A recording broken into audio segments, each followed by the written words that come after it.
Machine Bhagiratha అధికారుల అలసత్వం ప్రాణాలు తీసేలా మారింది. ఖమ్మం జిల్లా సత్తుపల్లి బస్సు డిపో సమీపంలో ఈ ఘటన జరిగింది. ఆఫీసర్ క్లబ్ ఎదురుగా ప్రధాన జాతీయ రహదారిపై మిషన్ భగీరథ పైప్ లైన్ కి సంబంధించిన వాల్వ్ రోడ్డుపైకి వదిలేశారు. దాంతో ఈ రోజు డిజైర్ కారు టైర్ పగిలిపోయింది. డ్రైవర్ చాకచక్యంగా వ్యవహరించి అదుపు చేయడంతో పెను ప్రమాదం తప్పింది.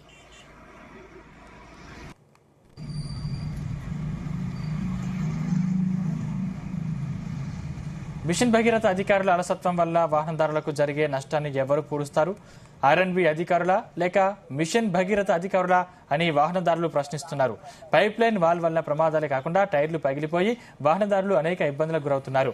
ఇంత జరుగుతున్నా మిషన్ భగీరథ అధికారులు నిమ్మకు నీరెత్తినట్టు ఉంటూ కాంట్రాక్టర్లకి కొమ్ము కాస్తున్నారని ఆరోపిస్తున్నారు. నాసిరకం పనులతో రోడ్డుపైకి కనబడే విధంగా వాల్స్ ని పెట్టి వాహనదారులను ఇబ్బందులకు గురి చేస్తున్నారని, ఇప్పటికైనా మిషన్ భగీరథ అధికారులు నిద్రమత్తు వదిలి ప్రమాదాలకు కారణమైన పైప్ లైన్ వాల్స్ సరిచేసి వాహనదారులకు రక్షణ కల్పించాల్సిందిగా కోరుతున్నారు.